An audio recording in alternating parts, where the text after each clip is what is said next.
Akhirnya setelah Inggris menginvasi India selama 200 tahun lebih, sekarang Perdana Menteri Inggris adalah keturunan India.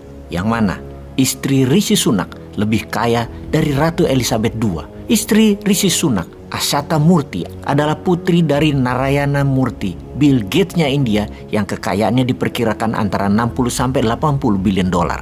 Kita detailkan siapa Rishi Sunak. Lahir di Southampton, Inggris di tahun 1980, bachelornya dari Oxford University, masternya dari Stanford. Menjadi Perdana Menteri Hindu pertama Inggris, orang Asia pertama menjadi Perdana Menteri Inggris, di mana mungkin kehadirannya menjadi Perdana Menteri Inggris ini menjadi karma balasan buat Inggris. Siapa tahu. Secara kekayaan pribadi, Rishi Sunak memiliki nilai kekayaan 12 triliun rupiah yang dipastikan lebih kaya dari Raja Inggris Charles secara pribadi. Mengapa ada kata akhirnya di awal narasi Bosman ini? Video narasi kali ini bukan hanya memirror kejadian Inggris, namun ingin membangkitkan semangat juang dan wawasan Nusantara agar generasi Zoomer, yaitu para milenial dan zilenial, untuk berani mengungkap kebenaran sejarah dan berani menantang segala tindakan penjajahan di muka bumi ini agar Indonesia menjadi negara berdaulat dan menjadi negara independen secara utuh, juga menjadikan Indonesia negara superpower di tahun 2045. Kita ke sejarah Inggris dan India dulu.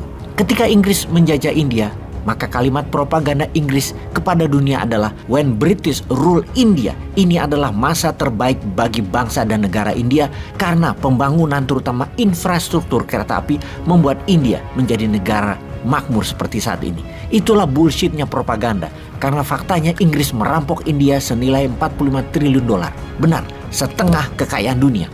Keserakan Inggris dengan revolusi industrinya adalah pembalikan fakta bahwa kemajuan revolusi industri Inggris adalah menggunakan uang hasil merampok India. Dalam catatan sejarah yang dibuat oleh sejarawan India dikatakan di antara tahun 1765 hingga 1938 Inggris telah merampok India senilai 45 triliun dolar atau setara 2000 kali APBN Indonesia atau 40 kali GDP Indonesia saat ini. Di abad ke-17 dan 18, India adalah salah satu negara terkaya di dunia. Dikatakan kaya itu bukan kekayaan alamnya seperti Indonesia dulu dan hingga saat ini.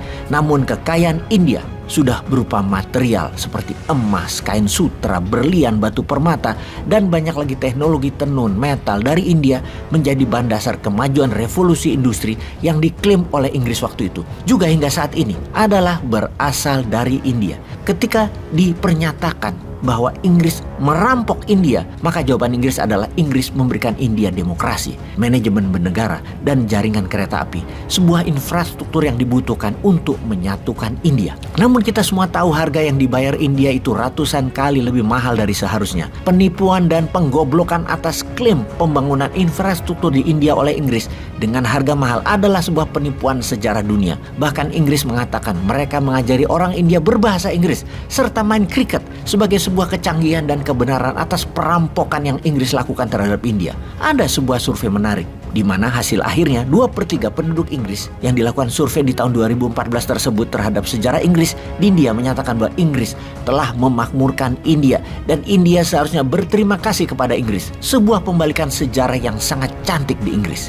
Jangankan rakyat Inggris biasa, Perdana Menteri Inggris James Cameron waktu itu ketika ditanya tentang penjajahan kerajaan Inggris atas India, Inggris sangat membantu India menjadikan India seperti sekarang menjadi makmur. Dan apa yang dilakukan Inggris 200 tahun yang lalu adalah sebuah kebenaran sejarah. Tidak ada pernyataan atas perkosaan rakyat India oleh Inggris. Tidak ada pernyataan atas diambilnya harta dan teknologi India oleh Inggris. Dibatasinya rakyat bergerak dengan hukum yang tidak adil. Pajak yang tinggi oleh politisi dunia juga sejarawan dunia. Semua itu tidak terbukti dan tidak mau diungkap. Dan semua sejarah berpihak kepada sejarah Barat. Dalam catatan sejarah dunia yang diajarkan di Barat, semua sama. Kolonialisasi Eropa juga Amerika pada saat ini adalah dikatakan tindakan mereka sebagai pembebas dari kemiskinan dan pemberi demokrasi. Sekali lagi, sesungguhnya itu bullshit lah. Aslinya, barang-barang India dibawa dengan harga murah dan dijual ke Eropa dengan harga mahal. Sehingga selama 3 abad, Inggris selalu surplus perdagangannya. Juga dengan India sebaliknya, barang India dipajak mahal di dalam negeri India sehingga Inggris untungnya double. Pembangunan kereta api itu sesungguhnya Inggris membangun untuk kepentingan dan kebutuhan Inggris sendiri. Namun India harus bayar mahal, sangat mahal sekali dari harga sesungguhnya. Semua rute yang disebut pembangunan infrastruktur itu sesungguhnya kebutuhan distribusi barang-barang ke Inggris agar lebih mudah. Revolusi industri di Inggris dilakukan dengan deindustrialisasi India. Dimiskinkan dengan tidak ada industri dan nilai tambah di India. Dipaksa jadi negara dagang saja yang lama-lama habis sumbernya, tidak ada lagi nilai tambah dari industri. Sama seperti saat ini banyak negara memilih industrinya tetap pakai Tiongkok. Negaranya pakai Tiongkok. Negara-negara menjadi terima jadi. Dalam jangka panjang pasti banyak negara jadi seperti India selama 200 tahun di bawah Inggris. India ketika dilepas Inggris di tahun 1947 adalah negara termiskin di dunia. Usaha keras India bercita-cita jadi negara superpower membawa India saat ini memiliki GDP 3.200 billion pada tahun 2021. 3 kali lebih kaya dari Indonesia yang baru mencapai 1.100 billion dolar. Usaha keras Narendra Modi contohnya patut dicontoh ketika dirinya menjadi pemimpin India. Kekayaan nasional GDP India adalah 2.000 billion. Naik 1.200 billion dalam 8 tahun pada saat dirinya menjabat. Pejabat Indonesia di tahun 2014, tahun yang sama, GDP-nya adalah 900 billion dolar. Sekarang naik 200 billion. Jadi dalam 8 tahun ketika menjabat dan mengelola negara, naik menjadi 1.100 billion GDP Indonesia. Ya alhamdulillah, walaupun kita tahu 1.200 billion dolar dibandingkan dengan 200 billion dolar itu beda 6 kali lipat. Semoga yang nanti jadi di tahun 2024 bisa naikin jadi 2 atau 3 kali lipat ya, jadi 3.000 billion.